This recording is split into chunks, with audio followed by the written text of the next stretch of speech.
आदाब, मैं हूं खुर्शीद रब्बानी। इस्तकबाल करता हूं आप सभी का हमारे मसाइल में। हर बार की तरह एक बार फिर हम हाजिर हैं मुस्लिम तबके से जुड़े बहुत सारे इश्यूज को लेकर। आज हम बात करेंगे अक़लियती तबके की तरक्की की, और ये भी बात होगी कि जो सूबाई हुकूमतें हैं वो कितनी संजीदा हैं मुसलमानों की तरक्की के लिए। साथ ही ये भी बात करेंगे कि जो मरकजी हुकूमतें हैं, क्या वो भी अपना जो रोल होना चाहिए उसका तरक्की के लिए वो अदा कर पा रही है। और इस अहम इशू पर बात करने के लिए कई खास मेहमान यहाँ पर मौजूद हैं। सबसे पहले इनका तारुफ हम करा दें। हमारे साथ हैं डॉक्टर शकीलुज़्ज़मा अंसारी साहब, आप मेंबर हैं नेशनल ओबीसी कमीशन के, इस्तकबाल है आपका। और इनके अलावा हमारे साथ मौजूद हैं सफदर हुसैन खान साहब, आप माइनॉरिटी कमीशन जो है दिल्ली का उसके चेयरमैन हैं, आपका भी इस्तकबाल है। और इनके अलावा सैयद फैसल अली साहब मौजूद हैं, ग्रुप एडिटर हैं रोजनामा राष्ट्रीय सहारा और आलमी सहारा टीवी के, आपका भी इस्तकबाल है। और बड़ी तादाद में ऑडियंस भी यहाँ पर बैठी है और इनके दरमियान एक खास मेहमान बैठी हुई हैं, अजरा सुल्ताना साहिबा, आप सोशल वर्कर हैं, ये भी अपने सवाल रखेंगी। डॉक्टर शकीलुज़्ज़मा साहब, सबसे पहले आपके पास आएंगे। अक़लियती तबके की तरक्की की बात हो रही है और बात हो रही है कि जो सूबाई हुकूमतें हैं वो कितना संजीदा हैं इस तबके की तरक्की को लेकर। मरकज़ का भी एक रोल होता है, क्योंकि सारे फंड्स जो है वहीं से ही आते हैं, उस पर भी हम बात करेंगे। लेकिन सबसे पहले सवाल ये है कि जो हमारी सूबाई हुकूमतें हैं वो आपको लगता है कि संजीदा हैं अक़लियती तबके की तरक्की को लेकर जितना उनको होना चाहिए? चूँकि अक़लियती तबका के फंडिंग का सवाल है तो सेंट्रल गवर्नमेंट जो हमारा जो कंसेप्ट है कॉन्स्टिट्यूशनल प्रोविज़न है, सब्जेक्ट तो है इम्प्लीमेंटेशन की एजेंसीज जो है वो स्टेट गवर्नमेंट है। तो कई मामलों में बहुत शिकायतें आ रही हैं, जैसे ख़ास तौर पे अक़लियती तबका के बच्चों के स्कॉलरशिप की एक मेजर स्कीम है, कई राज्यों ने उसको किया नहीं। आप देखिए गुजरात की सरकार ने मना कर दिया और आज वो चीफ मिनिस्टर बड़ा अक़लियती हमनवा बनने का दावा करते हैं और सुप्रीम कोर्ट को जजमेंट करना पड़ता है कि अक़लियतों के प्रोग्राम को आप लागू कीजिए। उसी तरह चले जाइए वेस्ट बंगाल में, वेस्ट बंगाल की सरकार में ये जो फंड गए हैं उनका इस्तेमाल नहीं हो पा रहा है। लेफ्ट पार्टियों ने अक़लियतों के लिए इवन के जो रिजर्वेशन था, उस रिजर्वेशन जो 27% कॉन्स्टिट्यूशनल है उसका भी पालन नहीं किया लेफ्ट की सरकार ने। और आखिरी वक्त जब सरकार जाती रही तो कह दिया कि हमने माइनॉरिटीज़ को रिजर्वेशन दे दिया, जबकि वो सही नहीं है। तो ना जो 27% रिजर्वेशन है उसमें मुसलमानों का भी हिस्सा है, ना मुसलमान इस बात को जानते हैं कि मेरा हिस्सा है, और हिंदू तबका ये समझता है कि इसमें मुसलमानों का हिस्सा है ही नहीं। तो इसकी भी इम्प्लीमेंटिंग बॉडी कौन है? स्टेट है, वहाँ भी इंसाफ नहीं मिल पाता है। आप बिहार को ले लीजिए, बिहार में अभी 3 साल पुराने स्कॉलरशिप के पैसे बांटे ही नहीं गए हैं। कई बार 4 साल के बाद जो स्टूडेंट्स अपने कॉलेजेस अपने स्कूल को छोड़ के दूसरी जगह चला गया, अब उसको चेक उनके स्कूल में जा रहा है, उनके एड्रेस नहीं है, जो देना भी चाहते नहीं है। तो ये सेंट्रल के जो फंडिंग है नन प्लान के खर्च हो गए। पिछले बजट में आप देख लीजिए, अभी तो बजट आना है, प्लान के पैसे जो थे 450 करोड़ रुपए सेंट्रल गवर्नमेंट के माइनॉरिटी अफेयर्स के पैसे सरेंडर हो गए। क्यों हो गए? उनका यूटिलिटी नहीं, और तनख्वाहें बांट दे रहे हैं। और प्लान जो है, जो हम स्कीम दे रहे हैं, जो हम फायदा पहुंचाना चाहते हैं अवाम को, वो नहीं है। तो हम समझते हैं कि स्टेट की ड्यूटी इम्प्लीमेंटेशन की बुनियाद पर है और सेंट्रल की ड्यूटी पॉलिसीज और फंड के मुहैया कराने के लिए है। फंड मुहैया भी बहुत कम हो रहा है, ऐसा नहीं है कि बहुत ज़्यादा हो रहा है, लेकिन मुझे अफसोस है कि मुहैया जो फंड हो रहा है उसका हम इस्तेमाल नहीं कर रहे हैं। उसके लिए हम सिर्फ सरकार को जिम्मेदार नहीं समझते हैं, उसमें मिली तंजीम, पॉलिटिकल पार्टी, मजहबी लीडरशिप, ये लीडरशिप सब है। ये सारे लीडरशिप जो है दिल्ली में है, लखनऊ में है और स्टेट कैपिटल में है। और सेंट्रल के फंड और स्टेट के फंड जाते हैं ब्लॉक में, जहां सीईओ और बीडीओ से पैसे लेने पड़ते हैं स्कीम के लिए, जहां काम करने की जरूरत है वहां नहीं हो रहा है, वहां हमारी लीडरशिप नहीं है। ये सबसे अहम पहलू है। जी बिल्कुल। सफदर हुसैन साहब, चूंकि आप सूबाई हुकूमत का हिस्सा हैं, अहम हिस्सा हैं, और आप एक ऐसा डिपार्टमेंट संभाल रहे हैं जो सीधे अक़लियती तबके से जुड़ा हुआ है, सूबाई हुकूमतें जो है वो अहम रोल अदा कर सकती हैं। जो फंड्स आते हैं मरकजी हुकूमत की तरफ से उनको इंप्लीमेंट करने में, उनको खर्च करने में, लेकिन हम देख रहे हैं सूबाई हुकूमतें ही कहीं ना कहीं गड़बड़ियां करती हैं। गुजरात का बड़ा एग्जाम्पल हमारे सामने है, और नरेंद्र मोदी जो है उन्होंने तो वक्त ही नहीं दिया था नेशनल माइनॉरिटीज कमीशन के जो चेयरमैन है उनको मिलने का, वो इस इशू पर बात करना चाह रहे थे। आपको लगता है कि जो सूबाई हुकूमतें हैं वो रोल नहीं अदा कर रही हैं? नहीं, देखिए, मैं दिल्ली के बारे में मैं बतला सकता हूँ। दिल्ली के चीफ मिनिस्टर हमारी मिसेस शीला दीक्षित, और चेयरमैन मैं हूँ माइनॉरिटीज कमीशन का। मैं एक चीज़ बतलाना चाहता हूँ, सबसे बड़ी जो प्रॉब्लम है माइनॉरिटीज़ के साथ, खासतौर से मुस्लिम्स के साथ मैं कहूँगा, वो है अवेयरनेस। लोगों को मालूमात ही नहीं है कि क्या स्कीम सेंट्रल गवर्नमेंट की है, क्या स्टेट गवर्नमेंट की है, क्या मौलाना आज़ाद फाउंडेशन किए हैं और ये सब। अगर ये मालूमात नहीं थी, जब मैंने टेक ओवर किया तो मुझे ही नहीं मालूम था। जो 32 साल प्रगति मैदान में नौकरी करी, 15 साल पुलिस में नौकरी करी, मुझे नहीं मालूम था। तो मैंने ये सोचा कि अवेयरनेस कैंप लगाएं, और हमने ये अवेयरनेस कैंप लगाए, और अवेयरनेस कैंप तकरीबन 25-30 हमने अवेयरनेस कैंप लगाए। उसका नतीजा हमें ये मिला कि 2010 बिफोर आई टुक ओवर, उससे पहले 41,000 एप्लीकेशन फी रिइंबर्समेंट और स्कॉलरशिप की जाती थी। 2011 में 1,06,000 एप्लीकेशन हुई, और 2012 में अभी 1,60,000 एप्लीकेशन अप्लाई किया है।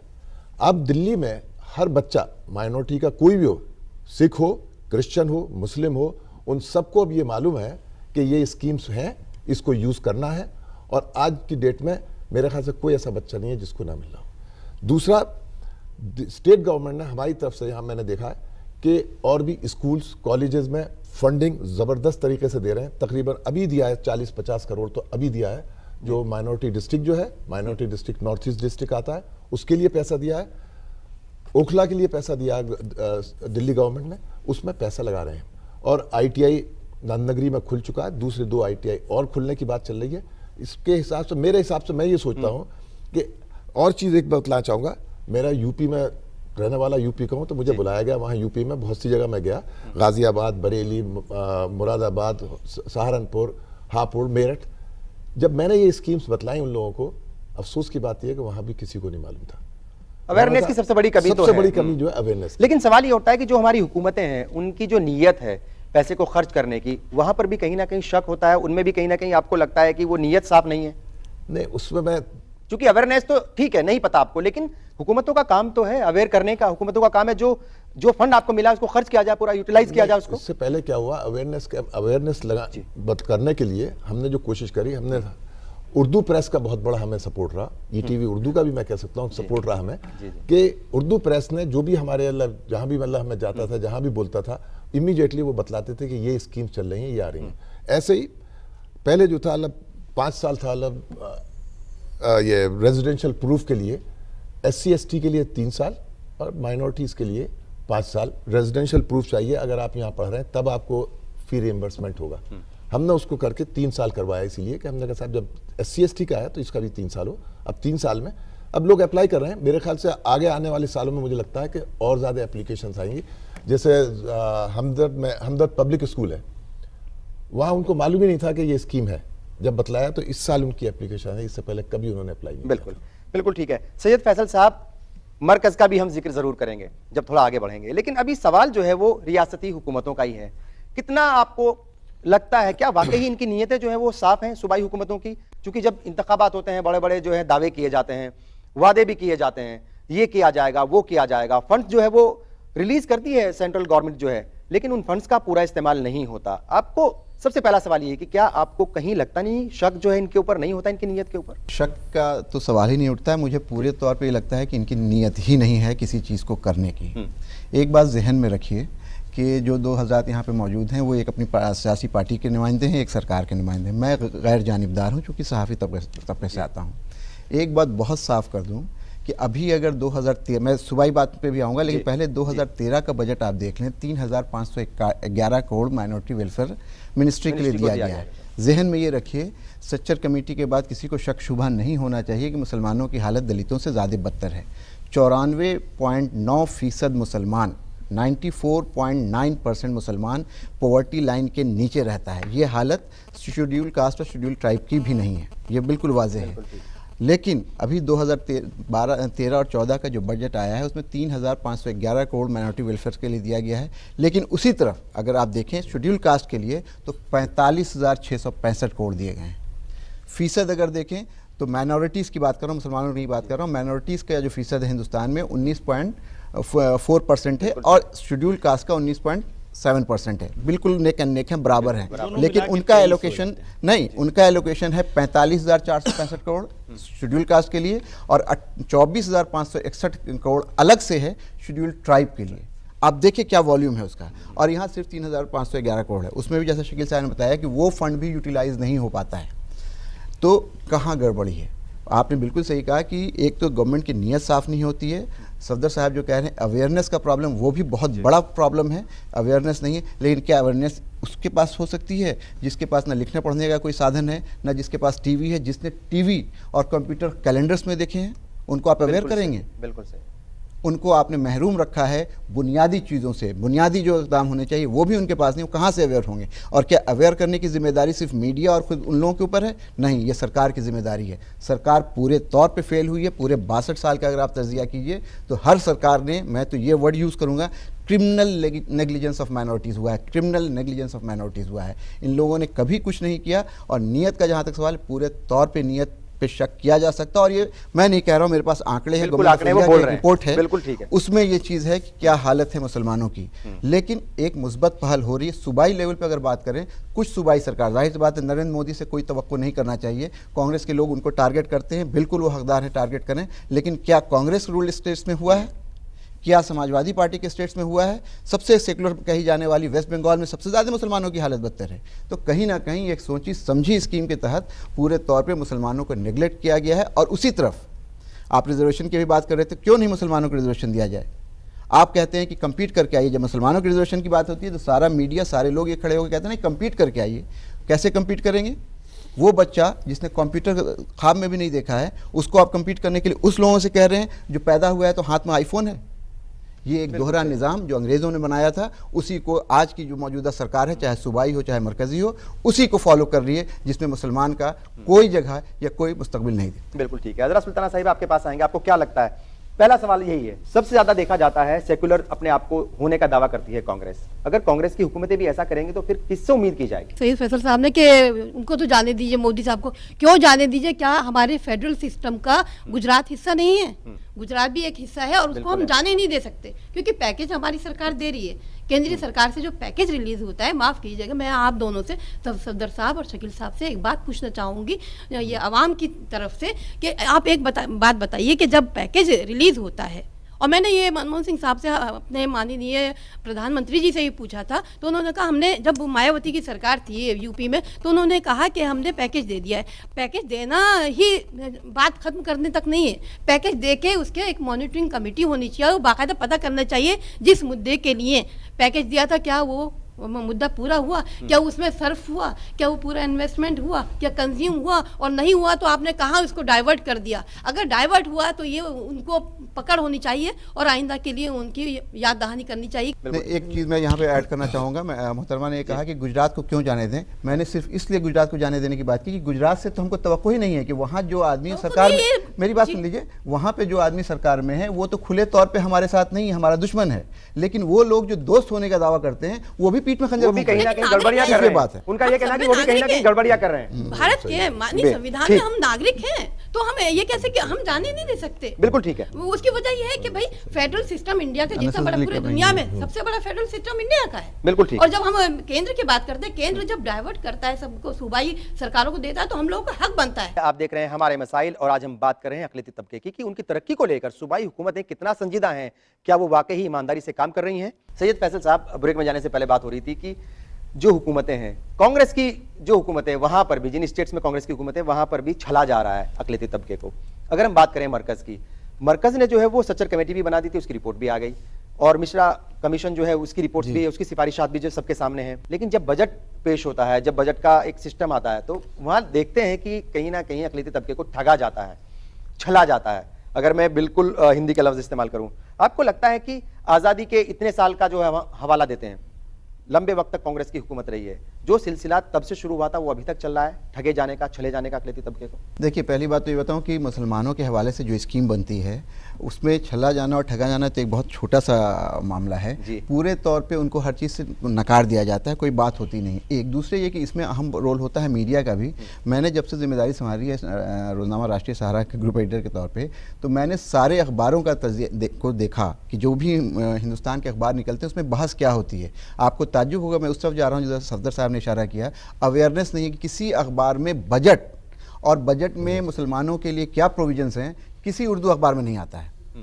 अखबार में भी नहीं आता, अखबार में भी नहीं आता है। अखबारों में हम लोग उस तरह की खबरों पर ज़्यादा ध्यान देते हैं जिससे जो आपके पैशन है, जो आपके सेंटिमेंट्स हैं, वो ज़्यादा आपके ये हों, और जो बुनियादी आपके मुद्दा है उसकी तरफ बहस ना हो और उसकी तरफ आपका जहन ही ना जाए। हमने पहली बार इस बार ये किया कि हमने 20 तारीख से 28 को 26 को रेलवे बजट आता है, 28 को नेशनल बजट आता है, 20 तारीख से बजट पे बहस करवाई उर्दू अखबार में अपने, और पूरे तौर पे लोगों को ये बताने की कोशिश की। जाहिर सी बात है वक्त ज़्यादा नहीं था कि पिछले 4 साल में यूपीए की सरकार में जो अक़लियतों के हवाले से जो वादे वहीद किए गए वो किस हद तक पूरे हुए और कामयाब हुए। तो अब सामने आता, उसके बाद लोगों के रिएक्शन लिए तो पता चला कि कहीं कुछ नहीं हुआ है। एक बात बिल्कुल तय है कि अवेयरनेस बहुत ज़रूरी है, आप लोगों में बेदारी आना बहुत ज़रूरी है। बहुत सारी ऐसी चीज़ें होती हैं, मुझे ताज्जुब होता है, जैसे एक छोटा सा आपको एग्जांपल दें कि एक अभी डिसीजन हुआ HRD मिनिस्ट्री का कि NET का जो एग्जामिनेशन होता है, मेडिकल का जो एंट्रेंस एग्जामिनेशन होता है, उसमें से उर्दू को हटा दिया गया। ठीक है, आप देखिए कौम किस कदर बेखबर है, उर्दू को हटा दिया गया। उर्दू को हटा दे, उसी दिन मैंने एक आर्टिकल भी लिखा, टीवी पर भी डिस्कशन किया। लेकिन एक सवाल मेरा था कि भाई ये बताइए कि 6 ज़बानों को उसमें डाला गया है, उसमें मराठी और उड़िया जोड़ी गई है।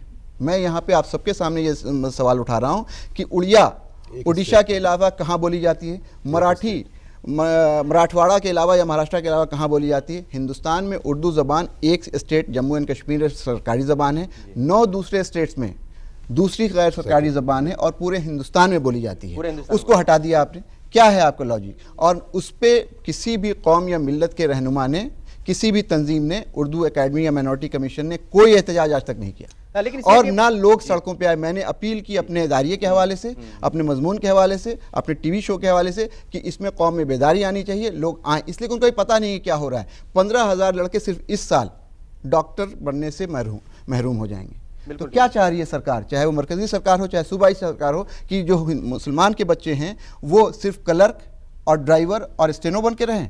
ये वही निज़ाम है जो अंग्रेज सरकार चाहती थी कि हिंदुस्तान में सिर्फ क्लर्क बने, अच्छी नौकरियां जो हैं गोरों के पास हो। तो उसी तरह का निज़ाम हम भी लाना चाह रहे हैं। बिल्कुल। और इसमें एक अहम बात ये भी है कि कई सारे लोगों ने जो है रहमान खान साहब जो माइनॉरिटी अफेयर्स मिनिस्ट्री के जो कैबिनेट मिनिस्टर हैं, उनसे मुलाकात की और उनसे भी कहा, लेकिन उसके बावजूद भी इस उर्दू का जो मसला था ये नहीं जो है हल हुआ।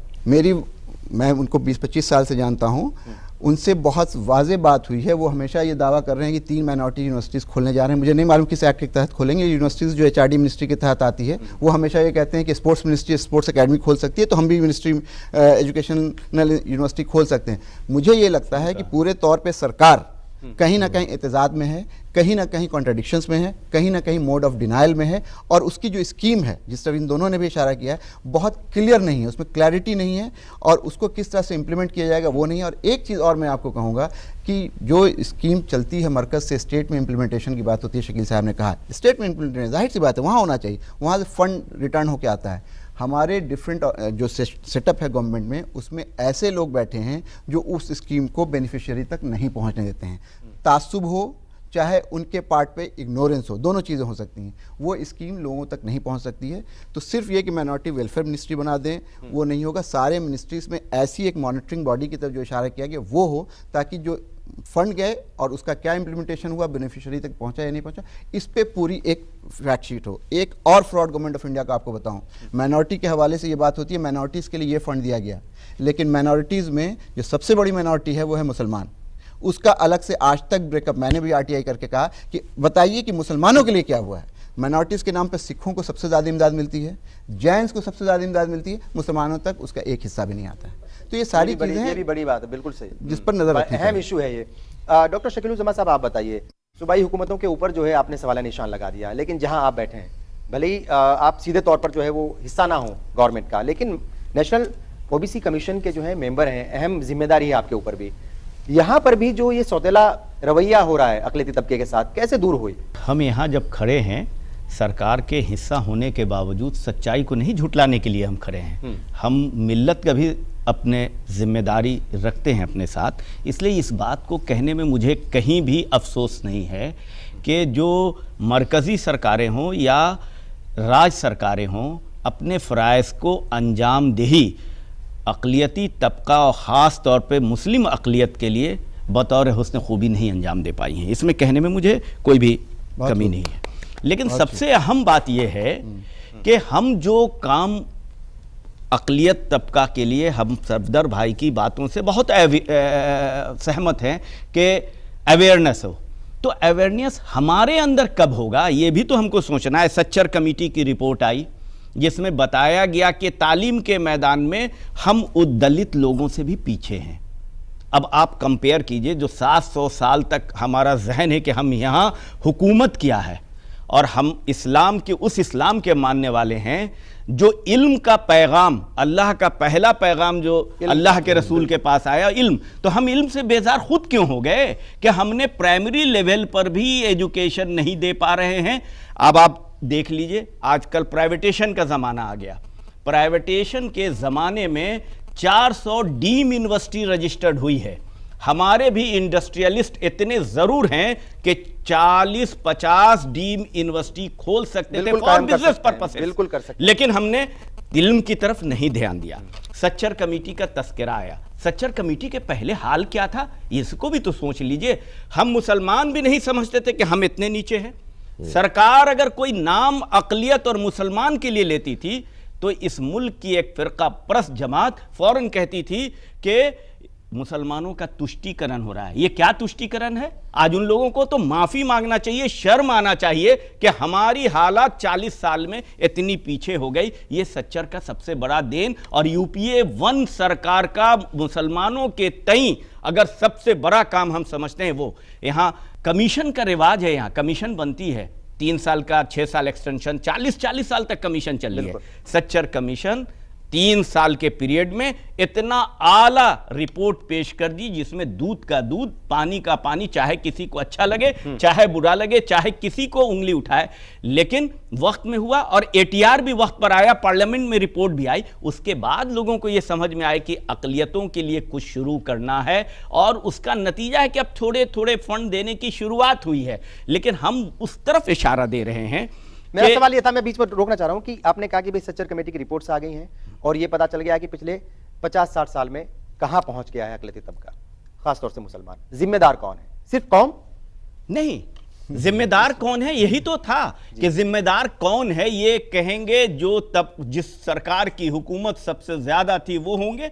इसके लिए अगर ये सोचा जाता तो ये रिपोर्ट भी नहीं आती पार्लियामेंट में। तो हम तो कांग्रेस पार्टी या यूपीए की चेयरपर्सन सोनिया गांधी को हम मुबारकबाद देना चाहते हैं कि उंगली उधर ही उठी, लेकिन उसके बावजूद दूध का दूध, पानी का पानी और सच्चाई सामने आई ताकि अक़लियत तबका भी अपने लिए सोचने लगा और सरकारों को मजबूर होना पड़ेगा। इस तबके को इग्नोर बहुत दिन नहीं कर सकते हैं। 2 बात है, अब सच्चर के बाद जो एटीआर आई, हमारी बहन अभी कह रही थी मॉनिटरिंग होनी चाहिए। हमें याद है अब मल्टी पार्टी सरकारों का जमाना है, केंद्र में भी एक पार्टी की सरकार नहीं है, कोलेशन का एरा हम कहते हैं। राज्यों में चले जाइए, अगर 10 सरकारें कांग्रेस की हैं तो 10 बीजेपी की है, कुछ समाजवादी की है, कुछ नीतीश कुमार की पार्टियों की है। तो अब सबकी जहन होगी ना। पहले होता था 15 सूत्री प्रोग्राम का स्टेट मॉनिटरिंग हर महीने करना था जिसमें सब अक़लियत के मसाइल आ जाते थे। अब कई स्टेटों को आप देख लीजिए, वहां पूरे 5 साल और 7 साल से वो मॉनिटरिंग की मीटिंग ही नहीं हुई है। मेरा भी यही सवाल है कि हम अफसरान की जिम्मेदारी तय कर सकते हैं, लीडरशिप की जिम्मेदारी तय कर सकते हैं। लीडरशिप जो है वो कितनी जिम्मेदार है और अफसरों को किस तरीके से पाबंद किया जाए कि भाई ये यूटिलाइज तो करो, आप जो आपकी जिम्मेदारी उसको तो पूरा करो। मैं इनकी अंसारी साहब की बात में कहा, मॉनिटरिंग की बहुत जरूरत है। मैं सिर्फ एक एग्जाम्पल दे रहा हूँ। बुलंदशहर डिस्ट्रिक्ट यहाँ से 70 किलोमीटर पर है। वहाँ पर सेंट्रल गवर्नमेंट ने ITI खोलने के लिए एक पर्टिकुलर विलेज का जगह बतलाई कि साहब यहाँ खुलेगा। यहाँ से अप्रूव हो गया, पैसा चला गया, फंड चले गए, जमीन मिल गई। एक MLA साहब ने, पार्टी दूसरी थी जो पावर में थी, उन्होंने लेके उसको शिफ्ट करवा दिया दूसरी जगह। जहाँ पहले से एक पॉलिटेक्निक खुला हुआ है उसके बराबर में दूसरा पॉलिटेक्निक और खुल गया कि साहब वो नहीं। और ये कहा कि 75% मुस्लिम इस एरिया में ज़्यादा हैं, जबकि वो 25% भी मुसलमान वहाँ पर नहीं है। हार्डली 5 या 7% मुसलमान है। 2 लेटर लिखे, दोनों बार जवाब आ गया स्टेट से कि नहीं साहब, जहाँ पर हमने अब खोला वो बेहतर जगह है, वो गलत है। तो इसमें मॉनिटरिंग की जो बात कर रहे हैं अंसारी साहब और आपने भी बात करी, इन्होंने हमारी बहन ने भी बात करी, ये बहुत ज़रूरी है। जहाँ तक ताल्लुक़ है उसका, एक चीज़ और मैं बतलाऊँगा जो मैं चाहूँगा कि ये हम लोग कह रहे हैं, मैं भी बहुत दिन से कह रहा हूँ कि अवेयरनेस, इसका कोई सिस्टम होना चाहिए अवेयरनेस के लिए। मेरे हिसाब से प्रेस, जहां तक देती है, कितने लोग उर्दू का पेपर पढ़ते हैं, बिल्कुल सही है, टीवी कौन कौन देखते हैं, ये तो। और क्या सिर्फ प्रेस की, आपने भी कहा था कि क्या सिर्फ प्रेस की ये जिम्मेदारी है? नहीं, मैं ये कह रहा हूं कि प्रेस की जिम्मेदारी नहीं है, इसमें हमारी जो एनजीओज हैं, माइनॉरिटीज की बहुत सी एनजीओज हैं, मदारिस हैं, उनको भी सबको मालूम होना चाहिए, वो कोशिश करें कि लोगों तक पहुंचाएं इस स्कीम्स को। बहुत जरूरी है स्कीम्स को पहुंचाना, अगर स्कीम्स पहुंचती हैं सब हो जाएगा। एक कुछ है जो प्रॉब्लम्स आपने भी बताई, कुछ होती हैं। अब जैसे स्कॉलरशिप है, सॉरी लोन, 5 लाख तक का लोन दिल्ली स्टेट गवर्नमेंट दे रही है, लेकिन उसमें क्या है कि शराइत जो हैं वो ऐसी हैं। अब एक शराइत ऐसी है कि उसमें 2 गजेटेड ऑफिसर के सिग्नेचर चाहिए उसमें गारंटी। हालांकि ये इसमें जिम्मेदारी आपको अदा करनी चाहिए, क्योंकि राजस्थान में भी ये शराइत थी जी, उनको दूर किया गया वहां पे। We are already taking up. तो मगर मैं बता रहा हूँ, तो उसका नतीजा मुझे जब मालूम हुआ, जब मेरे टेक ओवर करने के बाद ही मालूम हुआ मुझे कि ये प्रॉब्लम आई, तो उसमें क्या रहा कि जैन, जो आप बतला रहे थे अभी फैसल भाई, जैन जो है 2% है माइनॉरिटीज में, मुस्लिम जो है 70% प्लस है। जैनियों ने जो लोन लिया है 50% लोन लिया अभी तक, मुस्लिम्स ने 0.2% लोन लिया। और मेरा ख्याल कि इसमें 2 चीजें हैं, एक तो वो एजुकेटेड हैं और एक अवेयर हैं, एजुकेटेड हैं, और शायद उनकी लीडरशिप भी मजबूत है। लीडरशिप मजबूत है, उनके पूरे ऑर्गेनाइजेशन जो काम कर रही है। और सेकेंडली उनके साथ एक और है, उनको 2 गजेटेड ऑफिसर गारंटर मिल सकते हैं। हमें बहुत माइनॉरिटीज के लोगों के लिए मुश्किल। मैं आपको याद दिलाऊं सफदर साहब कि मैं बहुत सारी मिनिस्ट्रीज़ का ऐड देखता हूं, चूंकि मीडिया में हूं, हम लोगों के पास भी आते हैं। अब कंज्यूमर अफेयर्स मिनिस्ट्री का ऐड है, जागो ग्राहक, हर टीवी, हर चैनल, हर अखबार पे दिखता है।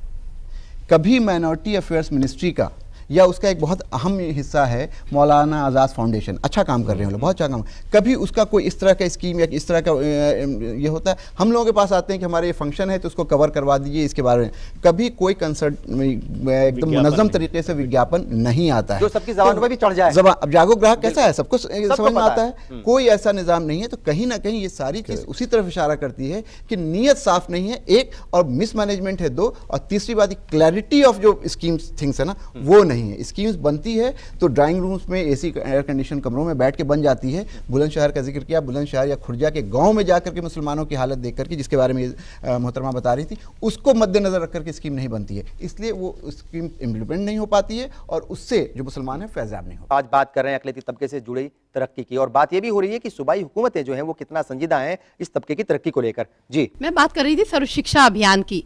अभी हम लोग यूपी में हमारी केंद्रीय सरकार ने इतनी अच्छी वो दी है सर्व शिक्षा अभियान के तौर पे, लेकिन वहाँ आप देखिए तो सर्व शिक्षा अभियान गैर लोगों के हाथ में है। और मैं आपको बताऊँ, गैर इन द सेंस हमारी पार्टी से कोई जुड़ा नहीं है, और ये इतना बड़ा प्रोग्राम है, इसके जरिए सब लोग, जैसे इकरा, इस्लाम में बताया इकरा यानी कि पढ़ो। कैसे पढ़ें जब उनको मालूम ही नहीं है, इल्म ही नहीं है, कोई बताता नहीं, पहुँचाता नहीं। सैयद फैसल साहब आपके पास आएंगे।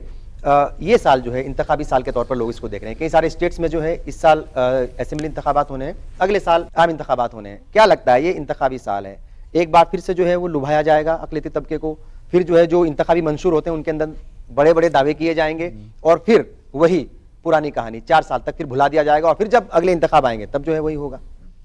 और हम एक अहम चीज ये कि अक़लियती तबका भी इन जो छलावे हैं उनमें आसानी से आ जाता है। देखिए, बहुत सही, बहुत अहम बात आपने की। मैं हमेशा इस बात को कहता हूं, जिस फोरम पे भी मैं होता हूं, कि ये 2013 है, 2014 में इंतखाब होना लाजमी है, मरकज़ी। ये एजेंडा साजी का साल है। मुसलमानों को अपने एजेंडे को बिल्कुल साफ कर लेना चाहिए कि हमारा एजेंडा क्या है, हमारे ग्रीवेंसेस क्या हैं, हमारी डिमांड्स क्या हैं, हमारी चीज़ें क्या हैं, और उसको ले करके बिल्कुल तैयार बैठना चाहिए कि जो भी लुभाने वाला आता है उससे पहले वो दिखाएं कि भाई ये चीज़ें हैं, तुमने माजी में क्या क्या की और मुस्तकबिल में तुम इसको कैसे पूरा करोगे।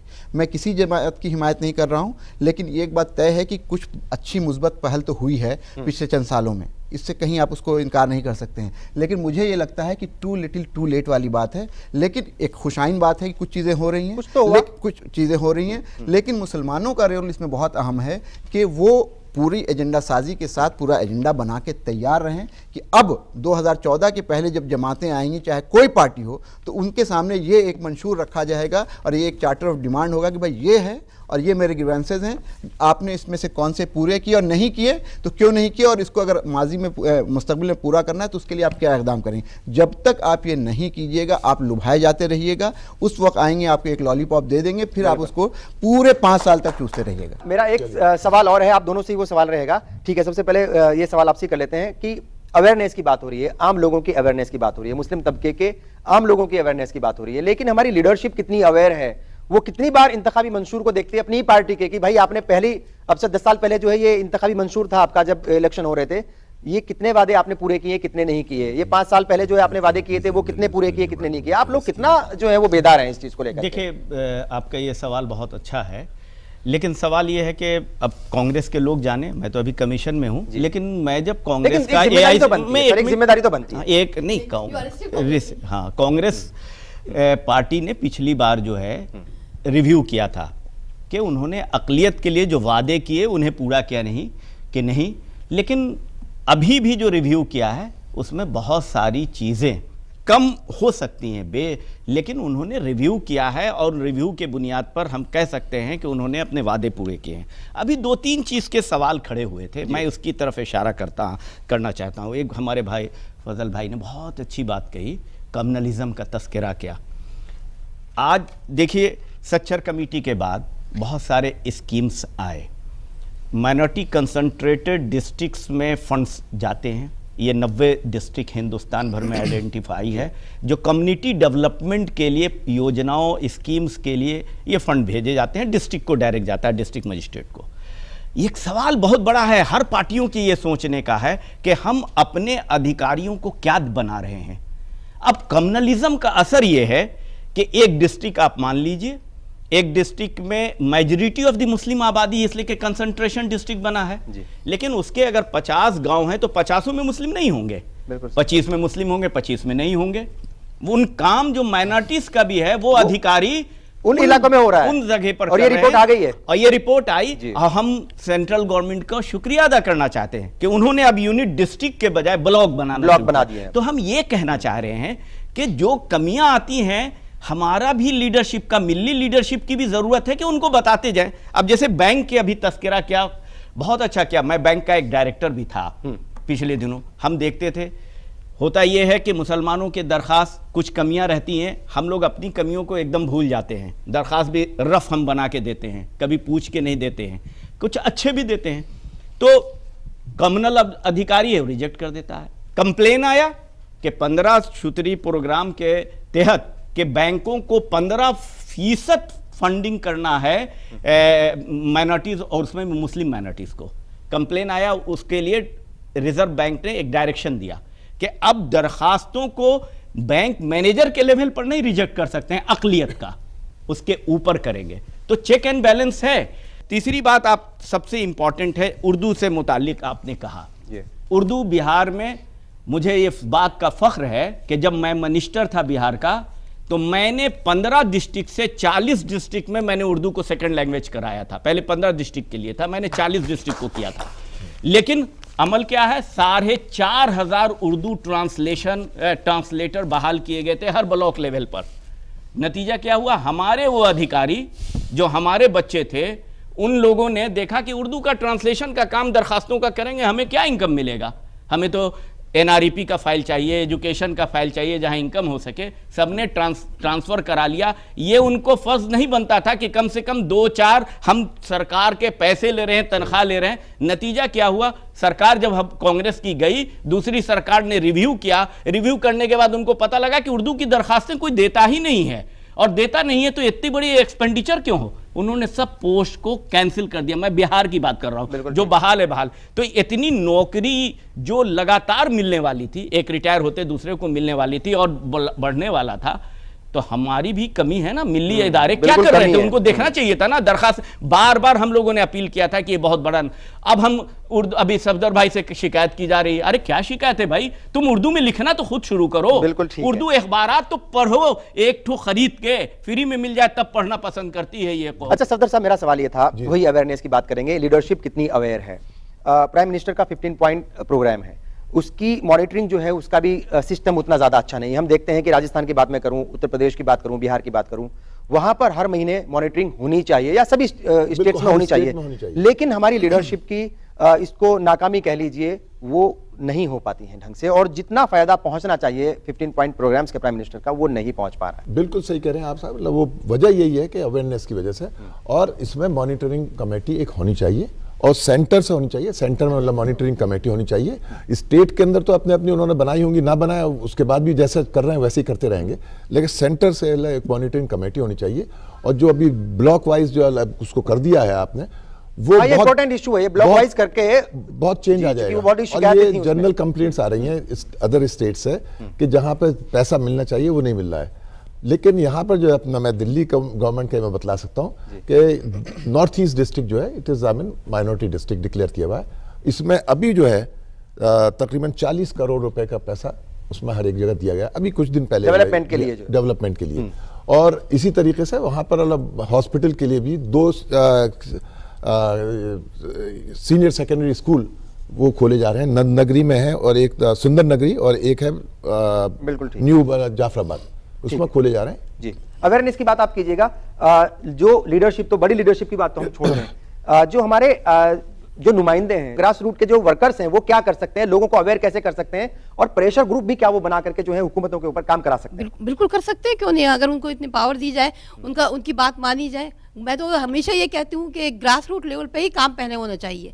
ये मैंने देखा है, एक पर्टिकुलर पार्टी है यूपी की, मैं मिसाल लेती हूँ, तो वो ग्रास रूट लेवल पे 24 घंटे काम करते हैं। हमारी पार्टी की, माफ़ कीजिएगा, थोड़ी ये कमी है कि यूपी के उस पे स्तर पे कह रही हूँ कि अभी ग्रास रूट लेवल पे काम नहीं हो रहा है। जो हमारी केंद्र की स्कीमें जा रही हैं वो स्टेट लेवल में लोग नहीं कर रहे हैं।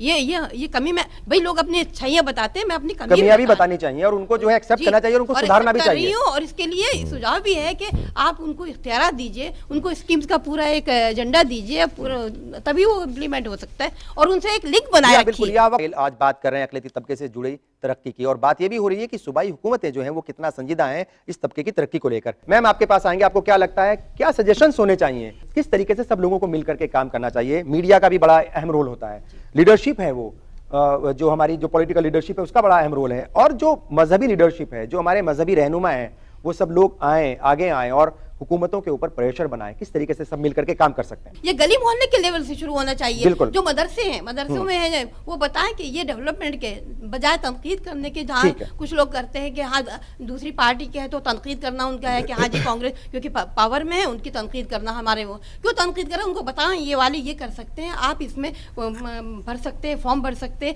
अब फैसल साहब आपके पास ही आएंगे। बड़ा ग्रुप है मीडिया का, उसके बड़े जिम्मेदार हैं आप, आपकी बड़ी जिम्मेदारी होती है, लीडरशिप की बड़ी जिम्मेदारी होती है, जो ग्रास रूट जो वर्कर्स हैं उनकी बड़ी जिम्मेदारी है, सब लोगों की जिम्मेदारी है, और जो हमारी मजहबी लीडरशिप है, जो हमारे रहनुमा है, उनकी भी बड़ी जिम्मेदारी है। किस तरीके से, कैसे सब लोगों को मिलकर के काम करना चाहिए? और आपको लगता है कि ये जो बिखराव है दिखता है हमें, ये बिखराव को एक इशू के ऊपर तो आ जाए, कम से कम सब लोग एक हो जाएं किसी एक इशू के ऊपर? नहीं, बिल्कुल बहुत अहम बात आपने की कि बिखराव बहुत ज़्यादा है, मुत्तहिद नहीं है। और जैसा कि इन्होंने कहा कि यूनाइट नहीं हो सकते हैं और प्रेशर ग्रुप नहीं बना सकते, ऐसा बिल्कुल नहीं है। खुर्शीद साहब, आप राजस्थान से हैं, आपने खुद देखा होगा जाटों का जो आंदोलन शुरू हुआ किस तरह से होता है, कितनी ताकत से होता है। एक आदमी, एक लीडर के सामने आकर के सारे लोग अब कॉमन कॉज के इशू पे सब मुत्तहिद हो जाते हैं। हमारे यहाँ मसला ये हो जाता है बहुत माजरत के साथ कि मुसलमानों में क़यादत की एक कमी है, वो भी एक बहुत बड़ा मसला है। और वो भी इसलिए है, मैं बहुत गौर कर रहा क्यों है, मुसलमानों के साथ एक मसला ये, क़यादत ऐसी चाहिए जो फरिश्ता हो, जिसको खाना नहीं चाहिए, जिसको पानी नहीं चाहिए, उसके ऊपर सारी तनकीदें करेंगे, उसको हमेशा स्कैनर में रखें। ऐसा नहीं, आप देखिए कि एक कॉज के लिए कोई आदमी अगर आगे बढ़ा है तो उसके साथ हम कैसे cutting across party line, party और अपने एजेंडे को छोड़ करके उसके साथ कैसे जुड़ सकते हैं। ये अगर सबक लेना है तो जाटों से लें, गुर्जरों से लें। देखिए हरियाणा में, पंजाब में और राजस्थान में किस तरह से अपने इशू के लिए कर्नल बैसला के साथ लोग जुड़ जाते हैं। बिल्कुल ठीक, कोई बहुत बड़ी सियासी पार्टी का आदमी नहीं है, लेकिन एक बड़ी मुहिम को लेकर चला, लोग उसके साथ, उसकी बहुत कमी है। दूसरी बात ये कि माइनॉरिटी की बात करते हैं, माइनॉरिटी सर्टिफिकेट लेने का एक मसला इतना बड़ा बना हुआ है कि आज तक ये पता नहीं है कि माइनॉरिटी का सर्टिफिकेट कौन देगा। सरकार की जिम्मेदारी है इसको वाजे करें कि माइनॉरिटी से, अब जब सर्टिफिकेट ही उसके पास नहीं है तो वो सारी चीज़ों से महरूम है। तो ये एक सिस्टम का फ्लॉ है, उसको भी दूर होना चाहिए। तीसरी बात ये है कि जो अवेयरनेस की बात बार बार हो रही है, हम लोग अपने तौर पे तो कर रहे हैं, लेकिन इसमें ज़्यादा जिम्मेदारी माशरे की भी इसलिए आती है कि माशरा, मैंने आपको उर्दू का एग्जाम्पल दिया, आज तक उस पर कोई एहतजाज नहीं हुआ, आज तक कोई प्रेशर। अगर शकील साहब कोई मुद्दा उठाएंगे तो फलां साहब कहेंगे अरे उनका कुछ ना कुछ वेस्टेड इंटरेस्ट होगा, वो उसको हम लोग दरकिनार करें 2 मिनट के लिए। हमारी कौम को अभी ज़रूरत है कि अपने कॉमन इश्यूज़ पे मुत्तहिद होकर के उससे सीखें। और तीसरी बात यह है कि तालीम की तरफ रुजू करें। तालीम की तरफ रुजू करें और जो भी स्कीम बनती है सरकार से लड़ करके उसको लें। हम कोई भीख नहीं मांग रहे, मैं इनसे बिल्कुल इत्तेफाक करता हूँ, कोई भीख की जरूरत नहीं। मेरा ये हिस्सा है 19% या 17% जो हिंदुस्तान में हमें, ये मेरा हिस्सा है, ये मुझे चाहिए और इसके लिए ये हम लड़के लेंगे, हंस के लेंगे, मांग के लेंगे, एहतजाज करके लेंगे। लेकिन आज तक मैंने इन इश्यूज पे किसी भी सियासी जमात का कोई एहतजाजी मंसूबा नहीं देखा। इसमें एक चीज़ और है कि जो रिलीजियस लीडरशिप हमारी है उनको मैं देखता हूँ दूसरे मौजू पे तो बड़े बड़े स्टेडियम्स में बड़े बड़े जलसे करते हैं, लेकिन हिंदुस्तान के मुसलमानों के माशी और इक़्तिसादी तरक्की के लिए ये हजरात भी सामने नहीं आते हैं। तो मेरी आज ईटीवी के इस प्रोग्राम से इन लोगों से अपील है कि सारे लोग मुत्तहिद होकर मुसलमानों के मसले और गम और उसके कर्ब को समझें, एक प्लेटफॉर्म पे आएँ और मुसलमानों की खुद की जिम्मेदारी है कि वो अवेयर हों, चीज़ों को समझें। इन्फॉर्मेशन नहीं मिलती है, पूरा सिस्टम अभी नहीं हुआ है। सफदर साहब कह रहे हैं कि वो कोशिश कर रहे हैं, मैं पूरा यकीन करता हूँ ये लोग कोशिश कर रहे हैं। सरकार, मैंने पहले भी कहा कि पिछले कुछ दिनों में पेशरफ्त हुई है, लेकिन उसमें हम अपना रोल भी अदा करें इन्फॉर्मेशन लेने के लिए आगे। जब तक ये नहीं होगा तब तक मेरे ख्याल से हिंदुस्तान में मुसलमानों का भला नहीं हो सकता। बिल्कुल। सफदर साहब क्या कहेंगे आखिर में, क्या एक प्लेटफॉर्म पर आ सकते हैं? ये उम्मीद हमें रखनी चाहिए, क्योंकि ना उम्मीद तो कुफ्र है, उम्मीद तो रखनी ही चाहिए। और किस तरीके से आप सब लोग जो हैं अपना रोल अदा करें? अब नहीं, जो फैसल भाई ने भी कहा मैं बिल्कुल उससे इत्तेफाक करता हूँ कि सबसे बहुत ज़रूरी यही है कि जो हम अवेयरनेस कैंप हम भी चिल्लाते हैं, हर एक चिल्ला रहा है, आप भी बोल रही थी, लेकिन मेन ये है कि इसको अल्लाह जो बतलाया कि अल्लाह के हमारे रिलीजियस लीडर्स, उनकी भी जिम्मेदारी होती है, और जितने भी ग्रास रूट लेवल आपने बोला था बहुत सही है, ग्रास रूट लेवल पर लोगों को मालूम होना चाहिए कि वो जाके बतलाएं लोगों को। बिल्कुल सही है कि अल्लाह कितने लोग उर्दू का पेपर पढ़ते हैं, कितने लोग अल्लाह टीवी देखते हैं, लेकिन यह है कि जो पब्लिक जाके बतलाएगी। मैंने ये देखा है, मेरा एक्सपीरियंस रहा, मैंने बतलाया आपको अभी, अल्लाह मैं तो चाहूँगा आप मेरी मदद करिए कि अवेयरनेस कैंप हमने लगाया, ब्रीफ किया, उसी के दूसरे दिन आधे लोग आ जाते थे कि एप्लीकेशन लेके साहब हमें ये करना है, ये करना है। मैं एक चीज़ और बतलाना चाहूँगा इसलिए कि आपके टीवी के थ्रू इस वक्त कि हम लोग 4-5 ट्रेनिंग कोचिंग क्लासेस के कैंप लगाते हैं, जिसमें कंप्यूटर की ट्रेनिंग देते हैं 6 महीने की, सब फ्री होती है। देन मोबाइल रिपेयरिंग की क्लासेस हैं, पर्सनैलिटी डेवलपमेंट की क्लासेस हैं, ब्यूटिशियन कोर्सेज चला रहे हैं, जूट बैग मेकिंग के कोर्सेज चला रहे हैं, ये सारे फ्री हैं। इसमें आना चाहिए। हम अपना ऐड भी देते हैं, मुश्किल से लोग पहुंच पाते हैं, बड़ी मुश्किल से पकड़ के लाते हैं। चलो गनीमत है, आने तो लग गए लोग। जो हमारे एनजीओज हैं, जो हमारी एनजीओज हैं, वो बेचारे वो लोग कहते हैं कि साहब हमारे पास लोग ही नहीं आ रहे हैं, कैसे करें साहब लगे। तो मेरी रिक्वेस्ट ये है कि लोग मिलकर, हम लोग सब मिलकर करेंगे। ऐसा कोई वो नहीं है कि गवर्नमेंट ना चाहे, ना सरकार चाहे, सरकार भी चाहेगी। जब हम लोग पीछे पड़ेंगे तो वो करेगी सरकार भी इंशाल्लाह। कैसे करें, हुकूमतें कैसे काम करें, सब लोगों को मिलकर के कैसे प्रेशर बनाना चाहिए?